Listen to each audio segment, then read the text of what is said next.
Maart 2025, lesing 244 van die Groot Johannes Evangelie boek 2. Voordat ons aangaan met hoofstuk 113, die opskrif Prys en Liefhe, het Karen my gevra dat sy graag vir ons wil vertel wat Vader haar nou net gewys het in die gees. En ons moet ook kennis neem dat Vader verskillende gawes in verskillende mense plaas. En oor die afgelope jare het ek al agtergekom dat Vader vir Karen baie kragtig gebruik om die geestelike sfeer te kan sien. Wat ek erken, ek kan nie. Maar dit is moontlik en dit is wonderlik versterkend wanneer ons sulke dinge hoor. Karen, asseblief. So baie kere wanneer ons sing, dan raak Vader my aan. En ek wil eerstens sê, wat ek nou gesê het, ek kan nie altyd sien nie. Ek is nie hierdie mens wat rondloop en die hele tyd in die gees sien nie, glad nie. Dis net wanneer Vader my aanraak. Hy besluit wanneer en hy besluit of ek daaroor moet praat of nie ook. En hy het vanoggend baie sterk op my hart gelê, ek moet hierdie praat, ek moet vir julle sê. En ek moet dit sê dat almal wat op die band luister het ook kan hoor.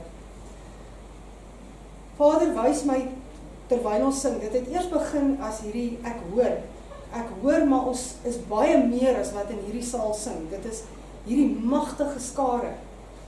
En toe maak hy my oog oop en ek sien in die gees, dit is soos 'n amfitheater. Ek het dit een keer van tevore ook gesien, maar vanoggend vir my in meer detail gewys. Julle weet hoe lyk 'n amfitheater, jy onder in die middel is hierdie plek, dis gewoonlik 'n arena waar hulle een of ander opvoering hou of iets. Maar dan is daar nou sitplekke reg rondom wat so opgestapel is om dit so te stel, soos 'n paviljoen maar reg in die ronde. Dis 'n amfitheater. Dis hoe dit lyk by ons in die gees. Ons is in die middel, hier op die aardse vlak in hierdie amfitheater. Ons is op die aardse dimensie. Maar dan al die vlakke boontoe het ook wesens op. Siele, engele, geesteswesens, wat al hoër opgaan, al hoër in vibrasie, werklik totdat dit later verheerlikte wesens is. En elke een van daai wesens doen hierdie aanbidding, want dit is, wanneer ons sing, is dit absoluut die heiligste aanbidding. Doen hierdie aanbidding saam met ons, omdat hulle eens is met ons. Volgens die vergadering van Hebreërs, hoeveel is dit nou weer? 12. Hebreërs 12, wat die hemelse en die aardse in 'n verenigde skare vir Vader aanbid. En dit is ontsettend kragtig. En toe wys hy vir my waarop hulle staan, want dit lyk nou letterlik of hulle so in 'n kring staan om ons, maar dis eindeloos in die gees in, eindeloos. Dis nie duisende of miljoene nie, ek kan dit nie tel nie. Dis die ongetelde skare. Waarop hulle staan is die klippe van die Gilgal ligwiel. Want elke klip wat daar lê, verteenwoordig 'n persoon, 'n gesin. En daardie gesin of persoon het nou in die eerste plek, jy word gebore met beskermengele. Dan is daar ook ander engele wat betrokke is. Dan het jy, as jy jou familie wat aan die ander kant is, wat oorgegaan het, wat gelowig is, ook hulle word dan ingetrek by daai klip. Hulle word verteenwoordig, want in die geestesrealm is die ligwiel, is presies dit. Dit is hierdie enorme baken van lig in alle dimensies, selfs in die helse dimensies. Daar selfs siele daar wat daai ligsiel, die lig sien en daarna toe wil kom. En party van hulle kry dit reg. En ons het nou al beleef hier dat mense sterf en na die ander kant toe gaan. En dan bring hulle siele terug hiernatoe om te kom leer. En dis hoe dit werk. Dit is hoekom hierdie ongetelde skaar staan op die klippe van die Gilgalwiel in die gees. Dit is al die wesens wat nader getrek word deur elke een wat daar verteenwoordig word.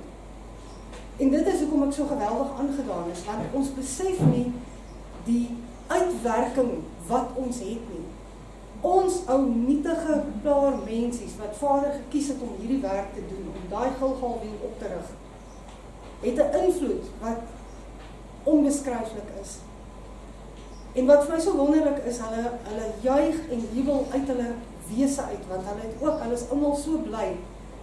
Hulle het vir Yeshua gevind, van die hoogste, saligste wese, tot by die een wat nou net gekom het, en ergens uit die duisternis, waar hulle vasgevang was, 'n sprankie lig gekry het, en Yeshua aangegryp het, en net in hulle skielik besef het, maar Yeshua is die antwoord, en sy naam geroep het, en hy het hulle kom haal. Toe ons daai sin wat Peer gevra het, toe was dit vir my so wonderlik om te sien, hoe Yeshua in hulle midde, in ons midde, want ons is een met hulle verskyn, met al twee sy hande so, en hy seën ons, weet dat elkeen van ons, en elkeen wat op die band luister, is geseën deur Yeshua. Ons sing, hy sal kom op die wolke, die verborgenheid, hy het gekom, hy het hier naartoe gekom, hy het in elkeen sy hart gekom, wat hom gesoek het, want hy het gesê, soek en julle sal my vind. En vanoggend het hy in die verborgenheid, want die res van die wêreld weet daar niks van, maar vanoggend het hy weer eens gekom na ons toe.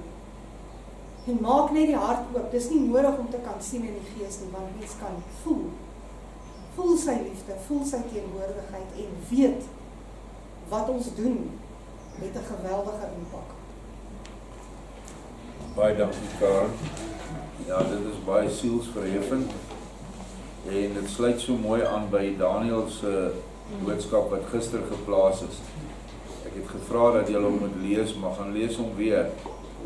Want ek wil nie baie self oor die klipwiel en die ligwiel praat nie, wat basies die klipwiel is 'n ligwiel, want dan dink party mense ek blaas nou my eie beeld, want Vader het hiernatoe gekom en hy het vir my gevra om dit te begin te maak, en ons gemeente het dit gebou, maar dit is 'n baie groot deurbraak in die geestesrealm wat ons gedoen het.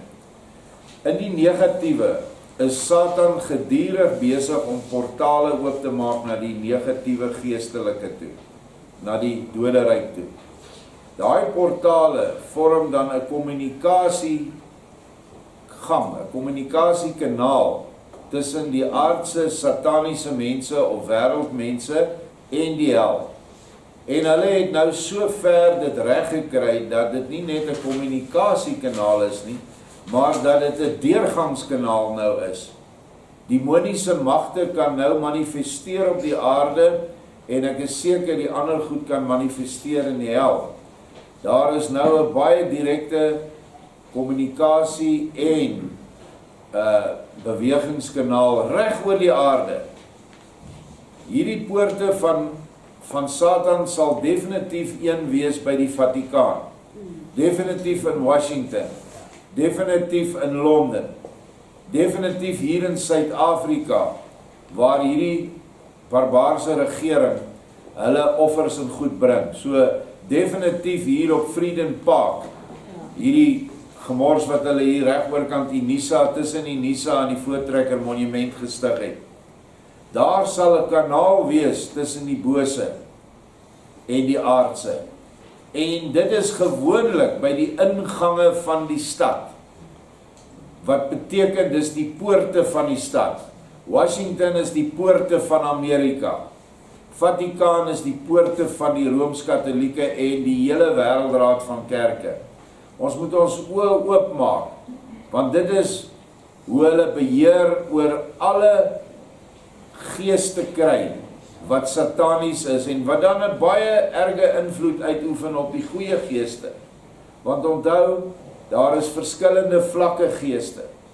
Maar met hierdie Gilgal klipwiel het ons 'n poort geopen bo al daai poorte, 'n portaal waar ons kommunikeer van die hoogste, Yeshua self, tot by die laagste. Dit is die siel wat iewers in duisternis vasgevang is, maar wat nog nie in die hel is nie. Hy is absoluut in duisternis omdat hy nie liefde gehad het nie, omdat hy Yeshua nooit in sy lewe ontmoet het nie. Maar nou kan ons as mens, kan ons meer doen as engele, Want omdat ons ook mens is, kan ons vir die mense siele aan die ander kant wat smag, kan ons lig bring, deur ons gebede, deur ons medelee en ons gevoel vir hulle. Nou, net in my lewe, as ek oor die 30 jaar moet dink, wat ek basies die Vader begin volg het, hoeveel honderde, indien nie dalk duisende mense het gesterf, wat klomp van hulle in die duister of skemer beland het. Ek kan hulle nie meer onthou nie. So, wanneer 'n mens vir mense bid, soos wat Vader ons leer in die boodskappe wat hy aan Bertha gegee het, bid vir die wat heen gegaan het, vir al die wat jy weet, het nie dit basies op aarde gemaak nie, hulle het nie 'n verhouding met Vader gehad. Maar nou, elke keer wanneer ons die Gilgal opdrag uitvoer, kry al daai mense daai lig. Hierdie hele arena wat Karen gesien het, daai hele ligstruktuur is nou tot daai mense se beskikking. Dit is 'n kragtige werktuig waarvan ons die onderkant is. En dan wil ek net vra, wanneer ons sing, is dit so belangrik, met al daai gaste by, hoekom sing jy nie uit jou hart uit nie?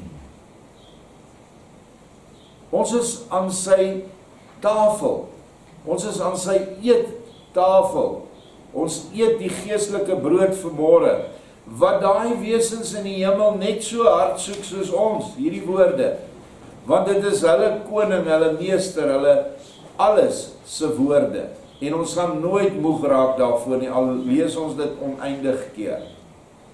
So, dink daaraan, dat die sang bring die verheffing, want die sang het in Karen se hart die verhoging gebring, die vibrasie, dat haar oë kon oopgaan in daai dimensie. En almal van ons se oë behoort daar oop te gaan, as ons harte toelaat, om in daardie, ons noem dit die liefdesvibrasie in te gaan. En dit sluit weer baie mooi aan by ons hoofstuk wat ons gister behandel het, en die klein dogtertjie Yara sit op Yeshua se skoot, en sy liefkoos hom, en hy liefkoos haar, en hy sê, as julle my nie so gaan lief het nie, gaan julle nie die koninkryk sien nie. En toe het die een hoofman gesê, of die kommandant, maar as ek u in my hart omhels, toe sê Yeshua, dis reg so. So dis wat ons moet doen, ten minste moet ons hom in ons hart omhels. En as ek hierdie geestelike verhaal terugtrek na nou toe, want dit is wat ons gesê het, Yeshua het na Genesaret gegaan, 'n Vrystad. Ek weet nie of die woord Genesaret iets met genees te doen het nie, maar ek wil dit graag so sien, want hy het duisende mense genees daar. Maar in Ebal se herberg, wat ons nou sê, is die boervolk aan die einde van die tyd, want die profeseë sê dit, dat die volkere sal versameling in die suidpunt van Afrika, suid van die riviere van Kus, by 'n vertrapte volk, 'n gehate volk, wat lig van vel gaan wees. En dit is blank in die vleeslike en lig in die geestelike. Hulle straal lig uit. Lig kan slegs deur liefde uitgestraal word. En binne in Ebal se herberg in hierdie volk, sal daar 'n dogtertjie wees, wat eerste oor die stormagtige waters na Yeshua toe gehardloop het, toe Yeshua op die water staan. En al die ander het later gevolg, die sissies en die boeties en al die ander omstande mense wat daar omgestaan het. En dit is die gemeente wat eerste vir Yeshua gaan lief kry, wat eerste hulle hart vir hom gee. En ek spog nie vanmôre nie, ek noem feite, want ek moet dit noem, want dis baie mense wat hierdie inligting nie het nie. In die jaar 2003 het hierdie gemeente het 'n gelofte afgelê dat hulle huis vir Vader sal gee. Hy het die gelofte met 'n bevestigende teken aanvaar. En dit is 2003, toe was hier omtrent nog nie 'n huisie wat hier staan nie. En in daai tyd van daar af het die huisies gekom en ons het hier 'n plek gemaak waar mense kan kom skuil. Maar in 2017 het ons die huis vergroot in die gees, toe die Gilgal wiel opgestel is en almal wie se klippe hier op die grond lê by ons, ook in hierdie huis is, op hierdie adres. En hulle is ook ingesluit in die arena wat Karen gesien het, of die amfitheater. Want dit is die hele Gilgal klipwiel, nie net die senterpunt hier nie, almal wie se huise ingesluit is. So ek moet dit sê, want hierdie susters is nie baie gelukkig met klein Yara nie, ons sal later van haar naam verneem. Ek weet nie wat beteken Yara nie, maar sal iets beteken van Yahweh, of van Ja. So kom ons lees vanmôre verder in hoofstuk 113, die dogtertjie is op sy skoot, en die ander kinders is nou om Joshua. Die oudste suster wat 'n bietjie jaloers word sê, nou, kom ons trek dit deur hiernatoe, wie is die oudste suster hierso in die gemeente afdelings? Natuurlik die NG Kerk. Is ek reg as ek so sê? Dis die oudste suster. Yara was nog altyd 'n verliefderige tipe gewees, en raak gou verlief op alles wat sy teekom. Is dit dan 'n wonder dat sy so tot oor haar ore verlief raak op 'n knap man soos u? Dit is regtig nie so 'n groot prestasie nie. Dit sou ek ook wel kon doen. Maar wat sou ek daaraan hê om nou die smoor verliefde Yara, wat u heeltemal in beslag geneem het, teen te gaan? Lees dit geestelik en sien dat ons gehaat word, of op die minste dan verskriklike afgunst wek by mense, want hulle het nie vir Joshua soos hierdie meisie wat op sy skoot sit nie. Hulle het 'n driekoppige, drie-enige God wat hulle nie kan verklaar nie. Gaan na enige godsdienstige boekwinkel toe. Jy sal rakke kry oor die drie-eenheid. En nie eers die ou wat hom geskryf het, as hy klaar geskryf het, verstaan die drie-eenheid nie. Want hulle moet dit gorrel, want daar bestaan nie so iets nie. So sien dit, hierdie afgunstigheid, dat ons absoluut alles vir Joshua gee. Nou sê Joshua, kyk, jaloerse suster, as jy ooit ware liefde in jou hart gehad het, dan sou jy dit nie gesê het nie. Maar omdat die mense jou verwen, kan jy in jou hart nooit 'n ware liefde of vertedering voel nie, en kan jy ook niks anders te sê, as wat jy nou gesê het nie. Kyk, Yara het lief, en vra nie of die liefde wederkerig is nie. Vriend en vyand is vir haar dieselfde. Sy kom die gebooie na van Joshua in Matteus 6. Jy moet jou vyande lief hê. Sy is so oorgelukkig, dat sy alles kan lief hê. Selfs die gedagte of die mens haar wel lief het nog nooit by haar opgekom nie. Sy hou van jou en al haar broers en susters, eweneens van haar ouers, meer as wat almal van haar hou.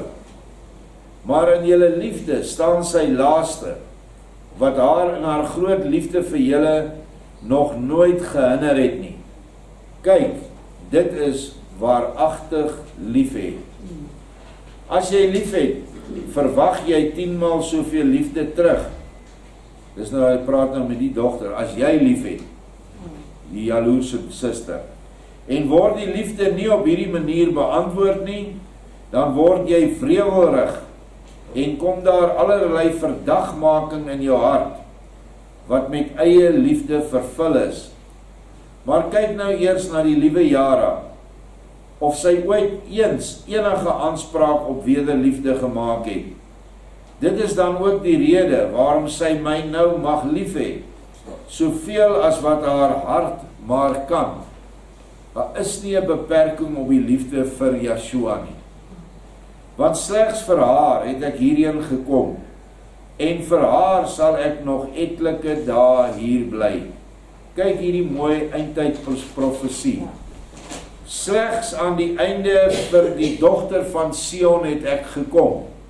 Die klein dogtertjie van Jesaja 1, die dogtertjie van Micha 4, die dogtertjie wat oral in die skrif genoem word.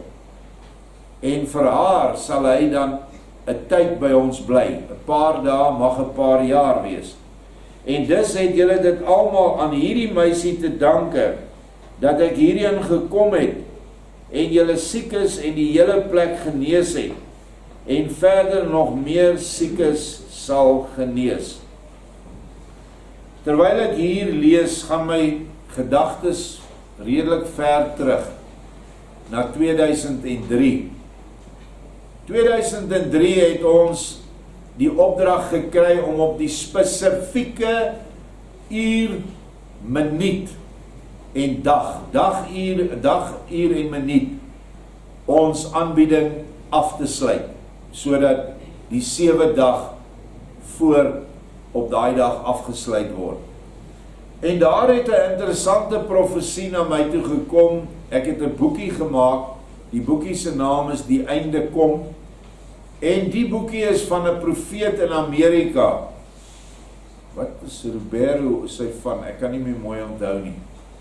Maar hy het ook Suid-Afrika toe gekom, en hy het 'n opdrag gehad om iewers in die Witwatersrandse berg, daar by Randburg, by Rodepoort, moes hy 'n baken plant, 'n klipstapel baken plant. Maar hy het 'n profesie gehad wat ooreengekom het met die profesie wat ons gekry het onder by Kaap Agulhas. By Kaap Agulhas het 'n vrou 'n gesig in die lug gesien van 2 driehoeke wat op hulle punte staan, lyk soos 'n uurglas, 'n groot M in die lug en 'n syfer. En daai syfer het ons, sy het dit op Bloedrivier 16 Desember van die vorige jaar, 2002 gekry.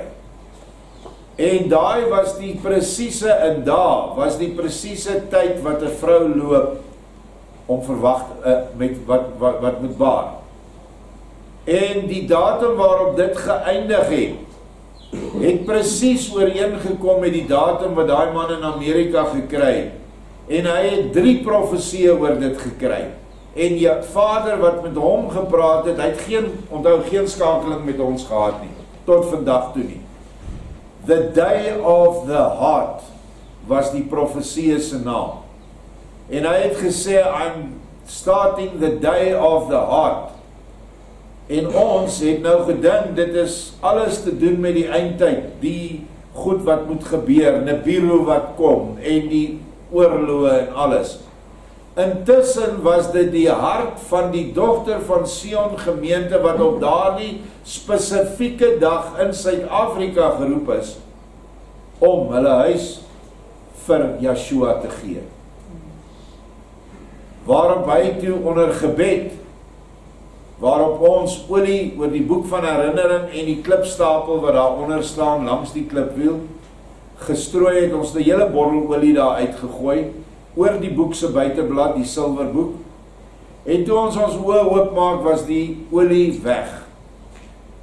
En 'n jong seun kom wat ook in die geestelike sweer kon sien daai tyd, en hy sê, oom, terwyl jy gebid het, Yeshua langs jou gestaan, en hy het met sy kleed, wat so 'n lang kleed was, so oor die boek gevryf, en nie die olie afgevee nie, maar die olie geabsorbeer, wat vir ons toe 'n duidelike teken was, dat ons aanbieding van die huis, van die hart, is aanvaar.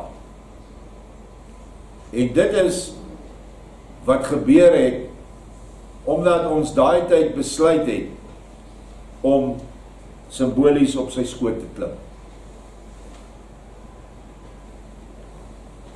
Yeshua sê, ek sal nog etlike dae hier bly, en dus het julle dit almal aan hierdie meisie te danke, aan hierdie gemeente te danke, dat ek hierheen gekom het, en julle siekes en die hele plek genees het, en verder nog meer siekes sal genees. En hy kom aan die einde van die tyd, ons sing dit, hy kom op die wolke, hy kom in die verborgenheid, Hy kom in die harte van sy geliefdes, soos wat hy reeds in die harte van hierdie dogtertjie gekom het. En dit sal bly groei. Jara is nie net een mens nie, Jara is die eindtyd bruid, wat nog nie in die huwelik getree het nie, wat basies die bruilofsaal moet voorberei. Sy self bruid, maar sy bring baie voornemende bruide en gaste saam. En dan begin die ding vir 'n mens sin maak.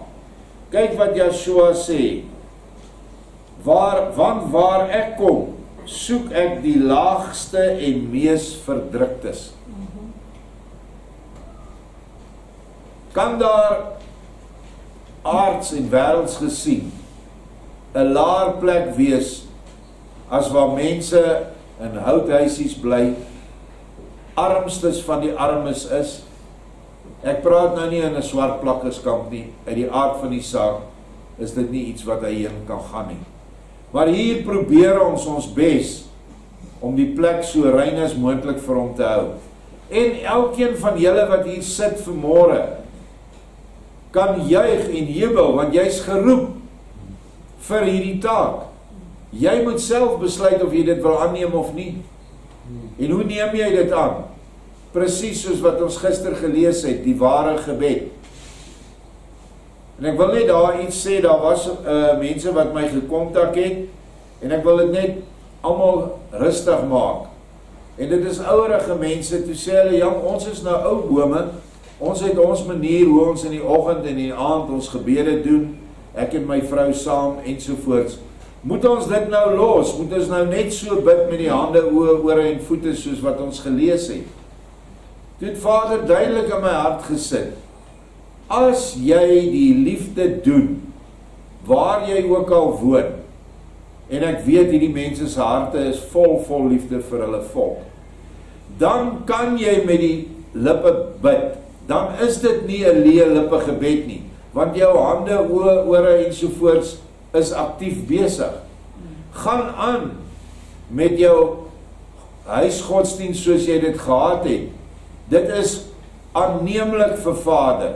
In die skrif sê hy, dit is 'n aangename reukoffer. Want gebede word voorgestel in die geestelike as rook wat opgaan. Daarom was daar 'n altaar in die heilige van die tabernakel waarop hulle speserye en kruie gebrand het. Dit stel die gebede voor. Maar as die gebed nie gepaard gaan met naaste liefde werke nie, is dit 'n onwelriekende stank wat daai persoon opstuur, al bid hy in 'n kerk of in sy huis of waar ook al. Dit is hoe ons daai gebedslesing moet sien, net vir duidelikheid. So hy kom na waar die verdrukte en laagste is. Ons is seker die mees verdrukte westerse volk in die wêreld. Ons is vertrap, nie net vir 30 jaar nie, vir baie langer. Ons is al vertrap vanaf die eerste vryheidsoorlog, vanaf Bloedrivier, was die aanhitsers van Dingaan, die Engelse sendeling wat in sy kraal of buite sy kraal gebly het. Die Engelse het nog nooit hierdie boervolk gelos nie. En dit is nie die Engelse nie, dit is die saad van Satan in die Engelse Britse volk. Dit is die stryd tussen die saad van die vrou, ons, en die saad van die slang. En daar sal 'n ewige vyandskap wees. 'n Engelsman en die Edomite wat daar is, hulle weet nie hoekom nie. Dit is in hulle wese dat hulle ons haat. Toe hulle die Kaap oorgeneem het, moes die boere vlug voor hulle, want hulle het wetgewing op wetgewing ingebring, om dit onmoontlik te maak vir hulle om te boer. Die Khoisas het hulle lande verwoes, hulle huise geplunder, hulle mense vermoor. Die Engelse het hulle beskerm. En so het dit gegaan regdeur tot nou. Wie dink julle is die EEF of EFF? Wat is hulle? EEF. Wie is hulle boosters? Die Engelse.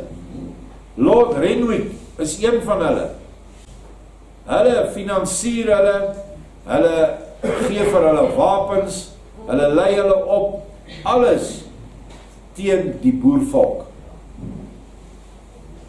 Ek het so rukkie terug met 'n man gepraat wat werklik insig het oor hierdie plaasmoorde. Hy het geweldige insig, hy gaan oral en hy lewer toesprake. En hy wys presies hoe hierdie goed werk. En al wat jy uit alles kan aflei, dit is 'n hoogs georganiseerde, geoliede masjien, waar hulle afsonderlike groepe het. Hulle het groepe wat vee steel, hulle het groepe wat inbreek, hulle het groepe wat dit doen, hulle het groepe wat hulle hit squads noem. En as jy op hulle radar kom, dan stuur hulle die hit squad na jou toe. En die manier waarop hulle kom en hulle self voorberei en hoe hulle weer weggaan van jou grond af, alles dui daarop aan dat dit 'n hoogs opgeleide militêre beweging is wat agter hulle sit. So, ons is die mees vervolgde en verdrukte volk. En binne in hierdie volk is die mense wat Yeshua aanbid en Yeshua liefhet, nog meer verdruk. Van alle kante af, van die regterkant en die linkerkant af. Maar alles wat in die oë van die wêreld groot en hoog geag is vir Elohim God 'n gruwel. Probeer daarom so te wees, soos die liewe Jara. Dan sal julle ook so dig by my kom staan soos sy nou. Geestelik en liggaamlik. Daar's die belofte, hy kom. In die tydelike en ook eendag vir ewig. So ons kan hom sien in die liggaamlike vorm, in die tydelike wat nou eers gaan eindig, was wanneer 6000 jaar verby is. Nou, ons is in daai tyd net voor die einde. Dis die belofte. En wat het Jara gedoen wat Yeshua opgehaal het hier? Hy het dit uitgewys. Sy het almal lief. En dis wat ons gebede by Gilgal moet wees. Ons moet vir die hele wêreld bid. Almal. Jy kan nie jou gebede kies en sê ek gaan nou net vir my volk bid nie. Hoekom? Want jy spreek 'n seën uit oor die hele wêreld.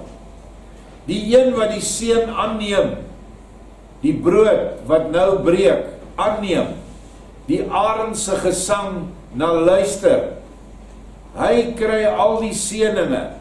Maak nie saak watter geestelike vlak hy is nie, in watter kerk of organisasie hy sit nie. Maar diegene wat dit nie wil aanneem nie, wat die brood Yeshua nie wil hê nie, hy veroorsaak self sy vervloeking.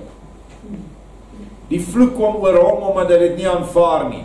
Omdat hy luister na die gekraai, die geskreeu van die kraai, wat basies die gees van Satan is, waarna hy luister. So, wanneer ons dit dan uitspreek, het ons nie geoordeel nie, ons doen dit vir almal, en wanneer ek bid, sê ek Vader vir elkeen wat in 'n verskriklike oorlog homself bevind, of in 'n brandpunt, waar mense bitter swaar kry. Maak nie saak nie, heidene, Christene, gelowiges, almal is op die ou einde siele, wat eendag by Vader moet uitkom. Al is dit nie in hierdie aardse wêreldse bestel nie. Maar dis nie vir ons om te oordeel nie. Dis die uniekheid van die Gilgal klipwiel.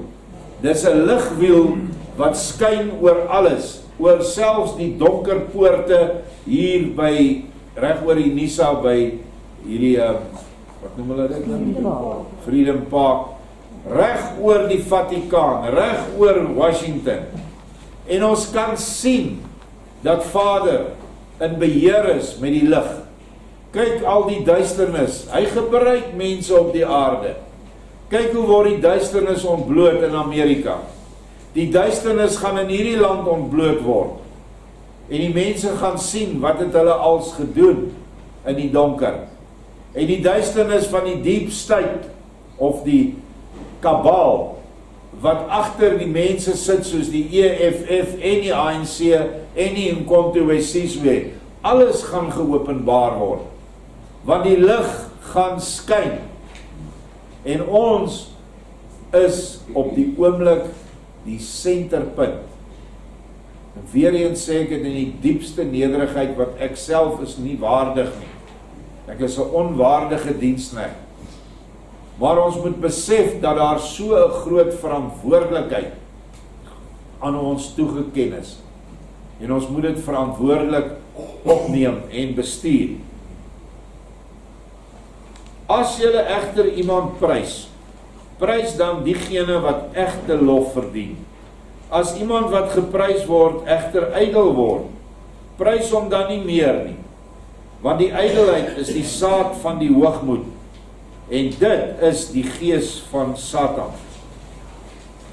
Nou sê Ebal, pa, maar meester, as u my Jara so prys in die teenwoordigheid van haar ander broers en susters, maak dit dan nie dat sy ydel sal word nie. Joshua sê, bekommer jou maar nie daaroor nie. Wie my eenmaal omhels het, sal nooit ydel word nie. Jara, sê my eers of ek jou nou, omdat ek jou so besonder lief het, beter vind as jou broers en susters. Heel skugter sê Jara, o meester, u is die enigste wat ek lief het, daaraan kan ek niks doen nie, en daar het my suster ook geen skuld aan nie.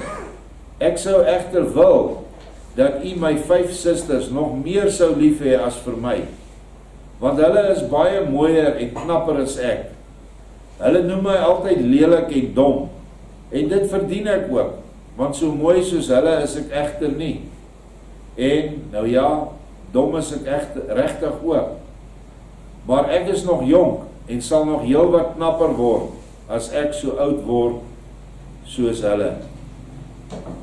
O, ek het heeltemal geen aanmerkings oor my liewe susters nie, want hulle leer my allerlei nuttige dinge, en hou almal baie van my, en met my hele siel en liggaam, hou ek van hulle. Meester, wees weer hulle vriend, want weet jy, ek voel dadelik 'n diepe smart, as ek my susters verdriet aangedoen het, en dan wil ek dadelik alles daarvoor gee, om my liewe susters weer opgewek en bly te sien. Wat 'n wonderlike openbaring, hart openbaar hierdie meisie, dat sy hierdie susters, ten spyte van dat hulle alles van haar sê en doen, het sy hulle so lief, wat vir ons 'n groot les is. Ek kan geen treuriges en geen ongelukkiges sien nie. Ek sou liewer alle verdriet en al die ongeluk op my geneem het, as daar deur alle ongelukkiges en treurendes geseënd sou bly en opgewek sou wees. My allerliefste meester Joshua, wees daarom teenoor my susters net so vriendelik soos met my, want hulle verdien dit ook. En dit is die houding wat ons moet hê wanneer ons vir ons mede volksgenote bid. Ongeag watter van die kerke, watter van die susters hulle in vasgevang is. Op die ou einde is dit siele wat in 'n sisteem vasgevang geraak het. Baie weens oorlewering, baie weens misleiding, maar vir die mense wat daar is, mag ons nie haat nie. Die sisteme mag ons aanvat en wys dat dit verkeerd is. Soos Joshua hier baie duidelik vir die jaloerse suster gewys het, waar is haar probleem. Mag ons die sisteme waarin ons broers en susters vasgevang is, ons mag die foute uitwys. Maar ons moet hulle altyd lief hê. En graag wil hê dat hulle is waar sy is, ook op sy skoot. Nou sê Joshua vir haar, ja, liefste Jara, jou kan ek natuurlik niks weier nie. Maar jou susters sien nou ook in waarom ek jou so lief het. En as hulle in hulle harte heeltemal soos jy sal lyk, sal ek hulle net so lief hê soos vir jou. Bekommer jou dus maar nie. En dit gaan aan die eindtyd, gaan dit net so plaasvind. Wanneer die mense van oor heinde en verre oor die wêreld hiernatoe trek, wat bevestig is deur gesigte wat oom Siener van Rensburg gehad het, sal die mense die liefde van sy dogtertjie sien, sy gemeente dogter van Sion. En daardie liefde sal hulle aanspoor om hom net so lief te hê. Want hulle sal agterkom, al hulle slim en mooi leerstellings wat hulle geleer het, en al die rituele wat hulle geleer het, tel by Yeshua net mooi niks. Hy gee nie om hoe jy jou nagmaal met 'n beker of met 'n glasie hou nie.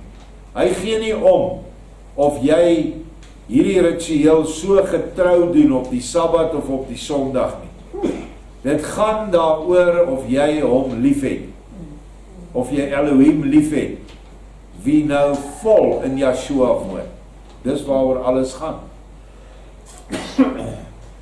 Want weet jy, net soos wat jy geen ongelukkiges en treurendes kan sien, sonder dat jy hulle wil help nie, so het ek ook die wens, slegs in 'n nog baie groter mate, en daarby die almagtige onwrikbare wil, om elke mens vir tyd en ewigheid te help.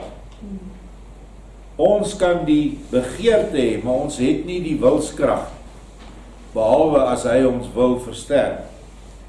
Dit is my Yeshua se bedoeling, my plan en my wil, om die verlorenes te soek, die siekes te genees, en almal wat gevange is te bevry. Maar tog moet ook elke mens sy onaangetaste vrye wil behou. Sê my allerliefste Jara, of my voornemens jou geval. Ons gaan net tot daar lees. Ek sal, wanneer ek weer aan die woord is, die volgende hoofstuk behandel. Ons het nou 'n bietjie ekstra dinge het ons moes behandel, maar dit is noodsaaklik dat ons die geskiedenis wat ons hier lees kan bind met die huidige, met ons gemeente, want ons kan. En daar is jammer genoeg geen ander gemeente wat dit kan sê nie, want ek weet van geen ander gemeente in Suid-Afrika wat hulle huis vir Vader aangebied het en waar hy iewers nog 'n klipwiel opgerig het of iets anderste. Ek weet nie daarvan. Mag ek nie iemand benadeel nie, dat ek net nooit kennis daarvan gekry het nie, maar tot dan sal ek hierdie plek beskou as heilige grond van Yeshua, en waar ons eintlik ons voete moet ontbloot, ons skoene moet uittrek, maar meer in die gees. Wat beteken dit om jou skoene uit te trek wanneer jy vir hom 'n aanbieding bring? Dit beteken om in diepste nederigheid na hom toe te gaan. Nie met 'n verhewe gees nie, nie met 'n geskreeu na die hemele toe nie, nie met 'n stemtoon wat jy verander wanneer jy met hom praat nie. Hy soek jou persoonlikheid wat jy elke dag het. Ons kan nie almal dieselfde wees nie. Hy het ons lief in ons verskeidenheid en in ons veranderlikheid, want almal van ons kom uiteindelik uit hom uit. Elke persoonlikheid. Al wat ons moet doen in ons persoonlikheid en ons persona, waarmee ons geskape was as geeste, ons moet dit in die lyn van die liefde kry, want ons het vrywillig dit opgegee en uit die liefde getree. En dit is die doel van die aardse lewe. En omdat ons vir Yeshua onsself aangebied het as hulp, gaan hy ons gebruik, want hy gaan die bruid uiteindelik gebruik om sy verlorenes reg oor die wêreld te bedien met geestelike en fisiese voedsel. Want dit gaan nie meer beskikbaar wees op die aarde nie, nie vrylik nie. Ek weet nie in watter vorm die antichrist sy wil gaan laat geld nie, of hy alle Bybels gaan brand nie, ek vermoed dit, en ek vermoed dat op die ou einde sal die woord slegs nog in die harte gevind word, want daar kan hulle dit nie vat nie. So dit is 'n baie opgewonde tyd wat vir ons voorlê, en mag elkeen wat vanmôre hierdie woord hoor, verseker wees, dat jy op die regte plek is, fisies. Maar of jy op die regte plek geestelik is, dit bepaal jy. Jou innerlike moet jy omvorm. Want die woorde van Yeshua waarmee hy afsluit, maar tog moet ook elke mens sy onaangetaste vrye wil behou. As mense sou geweet het hoe heilig hierdie Gilgal ligwiel was wat hy opgerig het, dan sien ek elke oggend as ek so deurstap, sien ek talle mense wat almal hier sit langs die wiel. Hulle weet nie hoe naby hulle aan die koninkryk gekom het nie. Maar vir hulle is ons, ek hoor ons maar die praatjies, ons is nie lekker in ons kop nie. Maar Noag was ook nie lekker in sy kop volgens al die mense nie. En tog het net hy en sy gesin dit oorleef. Baie dankie.